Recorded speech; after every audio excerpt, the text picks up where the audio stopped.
ह्यामध्ये काळे Padal police station अंतर्गत 100/2025 हा गुन्हा दाखल होता। सदर अटेम्प्ट टू मर्डर ह्या गुन्ह्यामध्ये मोका सुद्धा कालांतराने लावण्यात आला होता।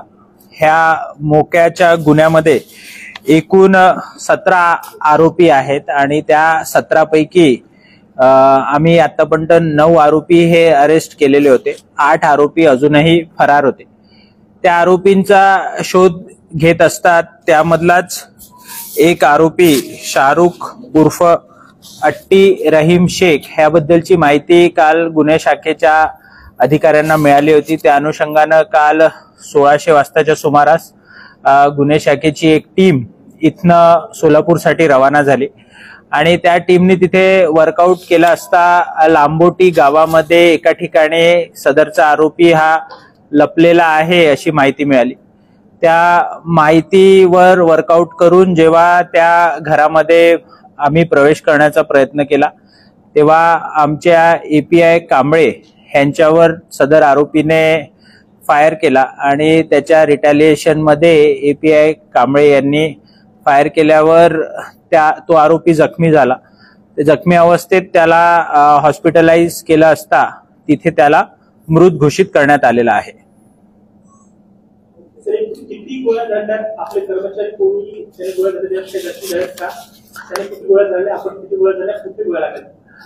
ह्यामध्ये जी प्राथमिक माहिती आहे त्या माहितीच्या अनुषंगाने त्याने 1-2 राउंड्स फायर केले आरोपीने अशी प्राथमिक माहिती आहे आणि त्याच्यावर जो क्रॉस फायर झाला आहे त्याच्यामध्ये सुद्धा काही राउंड्स हे फायर झालेले आहेत। पंचनामा तिथला अंतिम झाल्यानंतरच त्याच्याबद्दलची अधिकची माहिती ही सांगता येईल। ह्यामध्ये जे आहे ते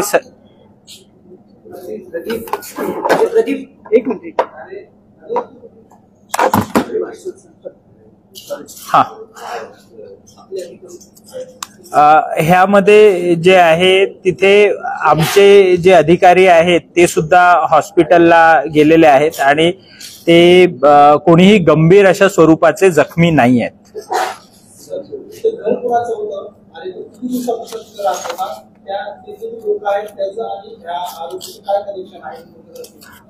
ते त्याचे जे नातेवाईक आहेत त्यांचंच घर आहे। त्या अनुषंगाने एक आम्ही अटेम्प्ट टू मर्डरचा गुन्हा हा नोंदवलेला आहे। त्यामध्ये हा मयत आरोपी शाहरुख आणि त्याची पत्नी ह्या दोघांवर हा गुन्हा नोंदवण्यात आलाय आणि आमच्या माहितीप्रमाणे तो 15 दिवस ते 1 महिन्याच्या दरम्यान पासून तो त्या गावामध्ये राहतोय। सर फक्त 2 राउंड त्यांनी फायर केलं, आपल्याकडनं पहिली राउंड जी फायर झाली त्याच्या मांडीवर लागली, आपण किती राउंड फायर केले? मी तेच सांगतोय की त्याच्यानंतर पण 1-2 राउंड फायर झालेले आहेत पण एक्झॅक्ट जे आहे त्याचा पंचनामा सुरू आहे म्हणून मी त्याच्यावर अधिकचं भाष्य करणार नाही। पण त्यांनी केलेले त्यांनी जवळपास 2 राउंड हे फायर केलेले आहे।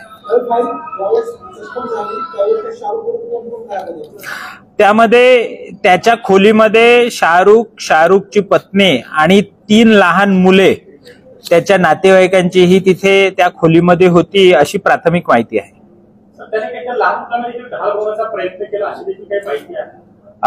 ऍज पर द FIR त्या लहान मुलांचा सुद्धा जीव धोक्यात आला होता आणि त्याच्यामुळे अशा प्रकारची निर्णायक कारवाई ही करण्यात आली।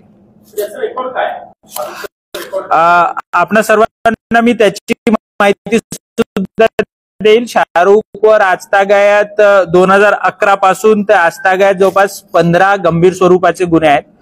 2021 मध्ये सुद्धा ह्यावर एक मोका लावण्यात आला होता आणि त्याच्यानंतर हा 2025 मध्ये 100/2025 ह्या गुन्ह्यामध्ये त्याच्यावर दुसऱ्यांदा मोकाची कारवाई करण्यात आली होती। टिपू सुलतानच्या टोळीसोबत त्याचं कनेक्शन कधीपासून आहे?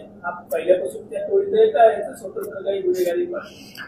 ह्यामध्ये टिपू पठाण नावाचा जो आरोपी आहे त्याचा हा साथीदार आहे आणि त्याच्यावर जे आहे ते आता जास्त बोलणं योग्य होणार